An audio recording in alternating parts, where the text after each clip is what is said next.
हरदा में हुए हादसे की पटाखा फैक्ट्री के पास न्यूज 18 की टीम पहुंची। फैक्ट्री के पास पहुंची है न्यूज 18 की टीम। पटाखा फैक्ट्री के बेसमेंट में रेस्क्यू टीम पहुंची और बेसमेंट में सबसे ज्यादा शव होने की आशंका है। मलबे को हटाने का काम तेजी से जारी है। बेसमेंट का मलबा हटाने की कोशिश की जा रही है।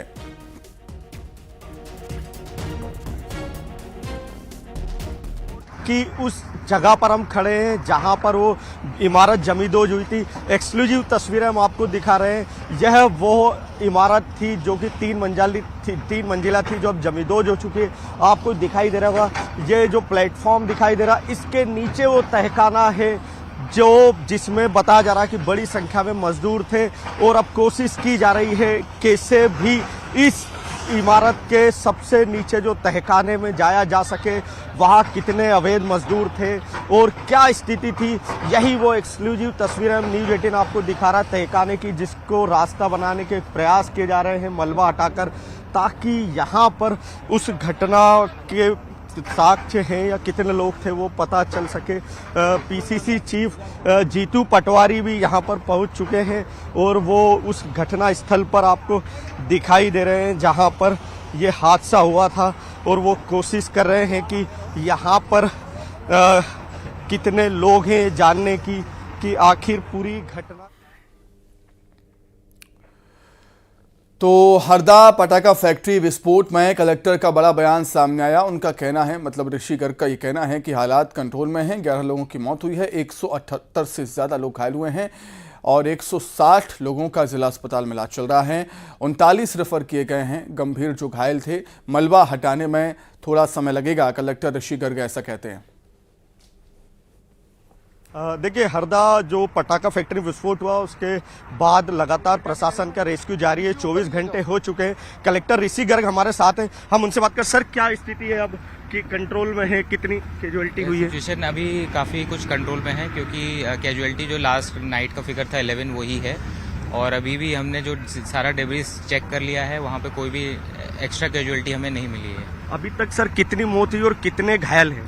11 कैजुअलिटीज़ हैं और करीब 178 लोग आए थे, जिसमें से 39 हमने रेफ़र किए थे और वो भोपाल और नर्मदापुरम वहाँ पे उनका इलाज चल रहा है और शेष जो 160 के आसपास हैं वो हमारे जिला अस्पताल में उनका उपचार हुआ है। मैक्सिमम लोग डिस्चार्ज भी हो चुके हैं। सर, ये मलबा कब तक हट जाएगा, क्या संभावना है? देखिए, मलबा हमने चेक कर लिया है और मलबा हटने में थोड़ा टाइम लगेगा क्योंकि थोड़ा हैवी मलबा है, कंक्रीट भी है, आयरन की रॉड्स भी हैं, तो उसको हटाने में टाइम लगेगा। सर, रहवासी थोड़ा गुस्सा है कि हमारे मकान तोड़ने की उन्हें बात नहीं, वो कुछ उनको भ्रांति हो गई क्योंकि जब रेस्क्यू ऑपरेशन होता है तो कई बार रेस्क्यू टीम को घुसने के लिए अंदर दीवार तोड़नी पड़ती है, तो हो सकता है कि कुछ जो मकान थे उनको क्षति पहुंची हो, तो फिर जो भी रेस्क्यू ऑपरेशन में अगर किसी को क्षति पहुंची है तो उनको भी डेफिनेटली कंपनसेशन मिलेगा। सर, एक बात हो रहा है, रहवासी कह रहे हैं कि ये पीएम आवास योजना में हमारे मकान बने थे और ये फैक्ट्री बाद में मंजूरी वो जांच के बाद ही हम बता पाएंगे कि किसके प्रधानमंत्री आवास थे या कोई योजना के तहत कोई किसी को आवास मिले थे कि नहीं मिले थे।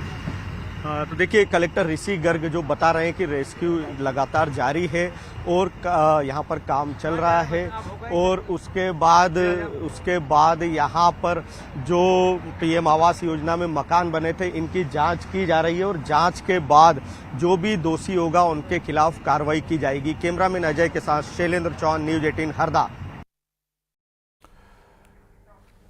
हरदा फैक्ट्री विस्फोट मामले में फैक्ट्री के पास ही रहने वाले शख्स जिनका नाम बलराम है, उनका एक बयान सामने आया।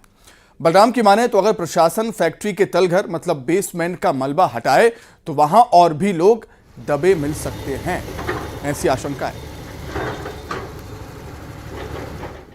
हरदा में पटाखा फैक्ट्री में जो आगजनी की घटना हुई थी उसके बाद यहाँ पर 18 घंटे बीतने के बाद भी यहाँ पर मलबा हटाने का और आग बुझाने का काम जारी है। अभी हमारे साथ खड़े हैं पटाखा फैक्ट्री में जो शख्स पास रहते थे वो, और हम उनसे जानते हैं कि भैया बताएं क्या स्थिति नहीं। देखो भैया, इधर जी, जहाँ पर जो है गोडाउन था जहाँ पर बहुत सारे लोग रहते थे जहाँ, और जहाँ मैनेजर वगैरह सभी अधिकारी वगैरह जो थे जहाँ पर बैठते थे, जो काम करने वाले, जो तलघर है इसके नीचे बहुत से लोग दबे होने की आशंका है। इसमें कहाँ पर है वो जगह जहाँ पर आप? हाँ, ये तलघर है, जो जहाँ की जगह है, इतना लंबा है वो, बहुत लंबा। इसका भी मलबा हटाया नहीं गया है इसका और लाशें मिलने की उम्मीद है इसमें।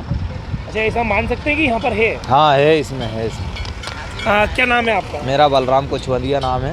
यहीं रहते हैं? जहाँ ही पास में रहता हूँ मैं। क्या आपके घर का भी नुकसान हुआ? हाँ, मेरे घर का भी नुकसान हुआ है। छत के सरिये जो है उड़ के मेरे घर तक गए हैं जी। दीवारें फट गई है मेरे मकानों की भी।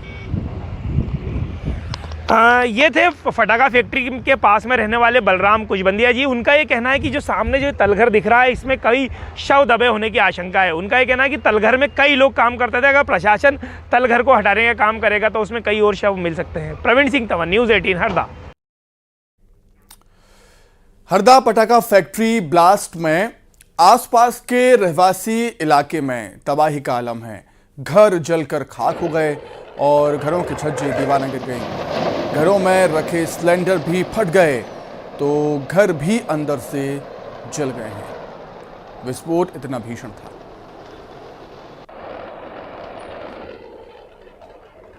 तबाही का क्या कुछ आलम है वो तस्वीर में आपको दिखाऊंगा। और ये सबसे पहली और एक्सक्लूसिव तस्वीरें हैं जो न्यूज़ 18 पर इस वक्त आप देख रहे हैं।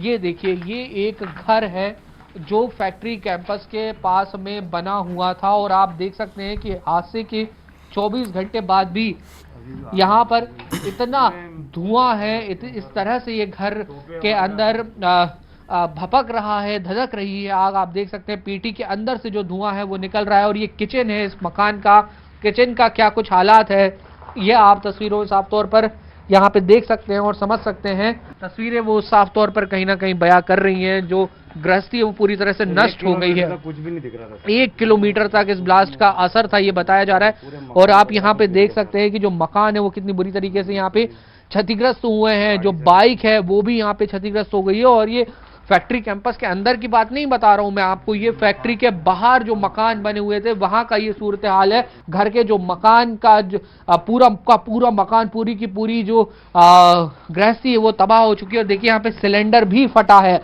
बर्बाद हो चुकी है पूरी तरह से, यहाँ पर नष्ट हो चुकी हैं। और अभी भी इस घर से धुआं निकल रहा है, अभी भी इस घर से जो आग है वो यहाँ पर निकल रही है। तो हम उम्मीद करते हैं कि इस हादसे से तमाम जिम्मेदार सबक लें और इस तरीके की फैक्ट्रियां जहां संचालित हो रही हैं वहां ये सुनिश्चित किया जाए कि तमाम सिक्योरिटी प्रोटोकॉल्स का ध्यान रखें। यहाँ के जो लोग हैं वो भी अपने स्तर पर लोगों तक मदद पहुंचाने की कोशिश कर रहे हैं। अपने आज जो परेशान है उनका साथ वो दे रहे हैं मजबूती के साथ।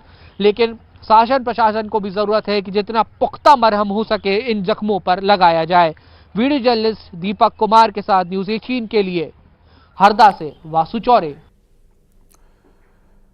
तो हरदा पटाखा फैक्ट्री में हादसे में 10 से ज़्यादा लोगों की जान चली गई और अब इस मामले को लेकर एक के बाद एक कई खुलासे हो रहे हैं। बताया जा रहा है कि इस मौत की पटाखा फैक्ट्री के पास ही जिला प्रशासन ने पीएम आवास योजना में मकान बनाने की मंजूरी दी थी। पटाखा फैक्ट्री की दीवार के नज़दीक 20 से ज़्यादा मकान पीएम आवास योजना के बनाए गए या जिनके काफ़ी हिस्से क्षतिग्रस्त हो गए। ये देखिए प्रधानमंत्री आवास योजना में जो सन ऑफ संतो का मकान है ये आपको इसमें दिखाई दे रहा होगा। ये सब पीएम आवास योजना के बने मकान हैं जिन्हें कि यहाँ पर बनाया गया था। सब बड़ा दुखद है कि ये वो मकान है जो पीएम आवास योजना में बनाए गए थे और आज पूरी तरीके से इस विस्फोट की जद में आ चुके हैं। दीवारें जर्जर है, पूरा मकान टूट चुका है।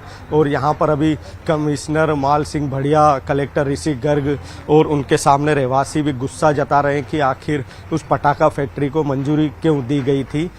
और ये वो मकान है सारे जो हम आपको एक्सक्लूसिव दिखा रहे हैं जिनके साथ जो घटना हुई है। और इनका यही कहना कि आखिर पटाखा फैक्ट्री को वहाँ मंजूरी क्यों दी गई थी। कैमरामैन अजय के साथ शैलेंद्र चौहान, न्यूज़ 18 हरदा।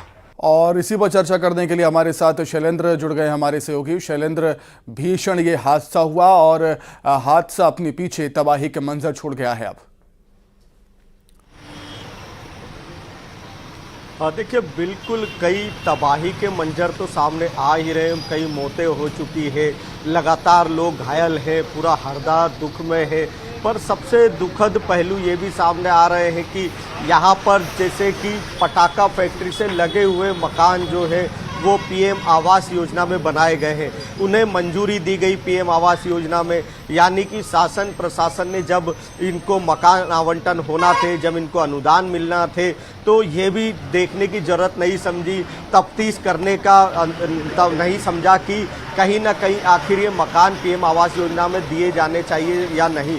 और अगर पीएम आवास योजना में मकान दिए जाने थे, उनको अनुदान देना था, तो जो पटाखा फैक्ट्री है उसको लेकर सवाल खड़े हो रहे हैं कि वो रहवासी इलाके में क्यों थी, इतनी सारी मौतें हो गई। और ये सारे मकान जिनके बने हैं उन खुद लोगों ने कहा है कि हमारे आवास पहले बने हैं, बाद में पटाखा फैक्ट्री को लाइसेंस मिला है, उसे चलाने की मंजूरी दी गई। बिल्कुल। और जो फैक्ट्री मालिक है राजेश अग्रवाल, बहुत शुक्रिया आपका शरण जुड़ने के लिए, तमाम बातचीत के लिए आपका बहुत धन्यवाद। तो फिलहाल यहाँ पर रुकेंगे एक छोटे से ब्रेक के लिए, फौरन लौट रहे हैं।